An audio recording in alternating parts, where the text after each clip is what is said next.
Hello everybody, Eric Secondary Machine. I broke my lathe. Damn it, Jim. So today I'm out in the shop and I am working on trying to stuff a 1 horsepower motor where a half a horsepower motor used to be. And there's actually quite a difference in the size. This is actually considerably bigger. And so I picked this up at Harbor Freight today. I could have gotten one off of Amazon, but this was convenient because it was here in town and I could just, kind of go in and grab it. But what I learned at the register is that there's a restock fee on the motors. And the thing is, you can't really tell whether this motor is going to fit your application until you've purchased it and seen if it's going to work out. My big concern buying it was going to be, I knew I didn't have a whole lot of extra room to deal with trying to stuff a motor inside of this casting. It's really tight, and you've got this capacitor up on the top, and it also had this huge box hanging off for the electrical, hanging off of the bottom. Look at the size of this monstrosity. There definitely wasn't enough room for that. That's supposed to sit down here.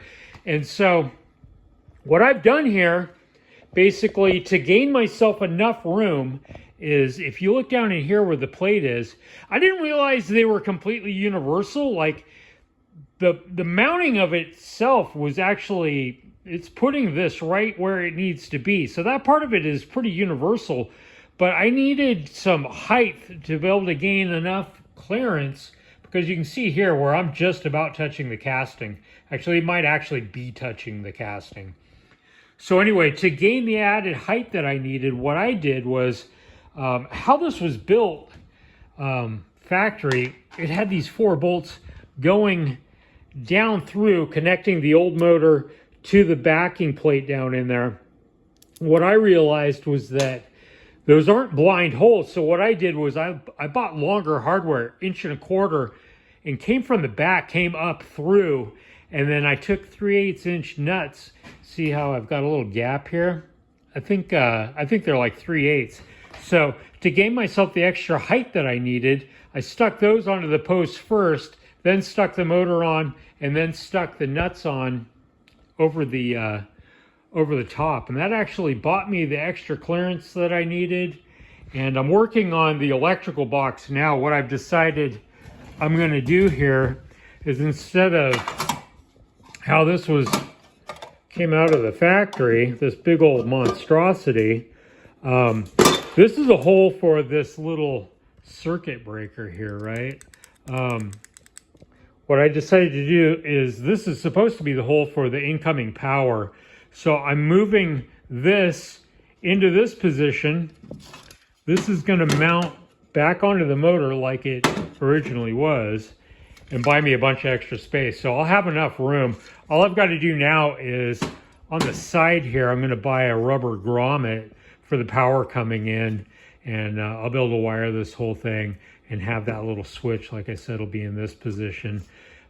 This is leftover aluminum from manufacturing adventure motorcycle panniers. So I just went out to the shop and made that plate. Maybe I'll paint it black, maybe I won't, not sure. But anyhow, how I broke my lathe, look at this.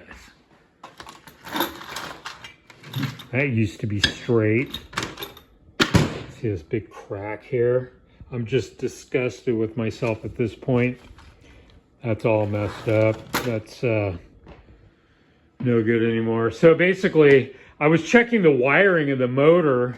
I had it wired up and I just plugged it in like real quick just to see if it would turn in the right direction and whatever.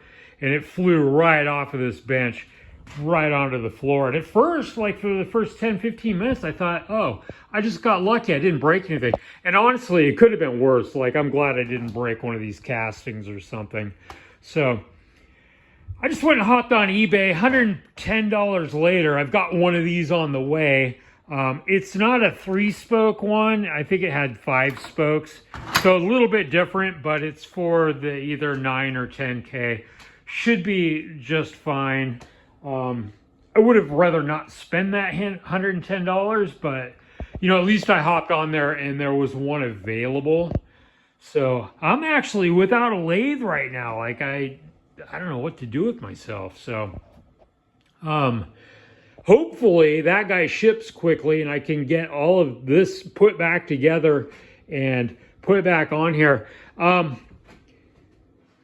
Half horsepower is not enough for this lathe. This motor's weak. You know, I was hoping when I replaced this capacitor that I was going to get a little more oomph out of this.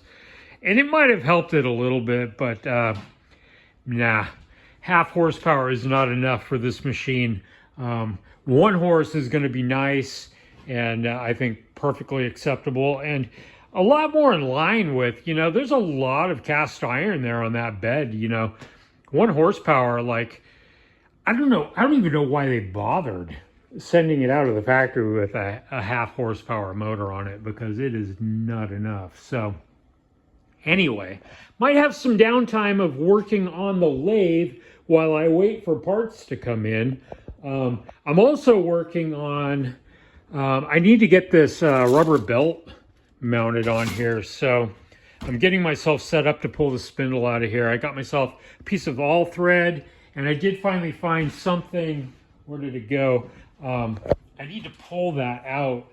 And so I've been on the hunt for something that could go on the end here and help me pull that through. And so I think that this will do it. Just a piece of PVC conduit. I don't think there's that much stress there. So hopefully that works out to where I can get the spindle out of there, get the rubber belt mounted on there.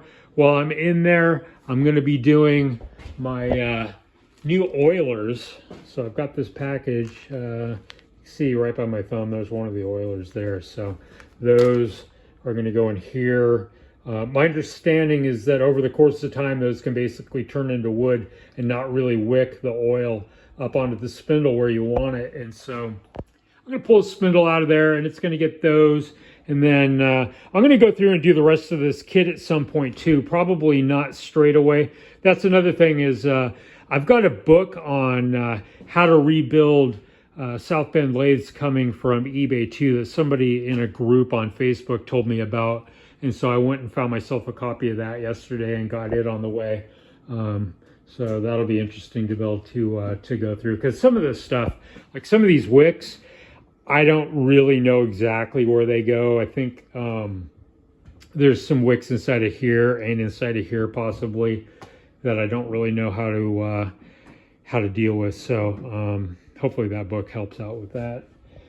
Anyhow, oh, I just used the new mill a second ago, and the DROs on here, all 3 axes are working and they're dialed in and working just awesome. And so I just used the new mill a second ago to take a little metal out of this little clearance issue here on the casting. And so just whittled away a little bit of metal there. So nice to have this coming on board. Definitely going to need to build a riser for it. I want to get the head a little bit further up.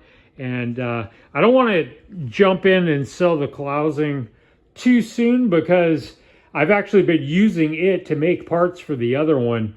Some of the brackets and stuff were built over here actually, just out of convenience. But man, I don't know what to do with myself without a lathe. I hope I don't end up in a position where I really have to have one, because yeah, I'm gonna have some downtime while I wait on parts. So probably a week, but I've got other projects in the works that I can be working on. So anyhow, Eric's Secondary Machine, I will talk to you all soon.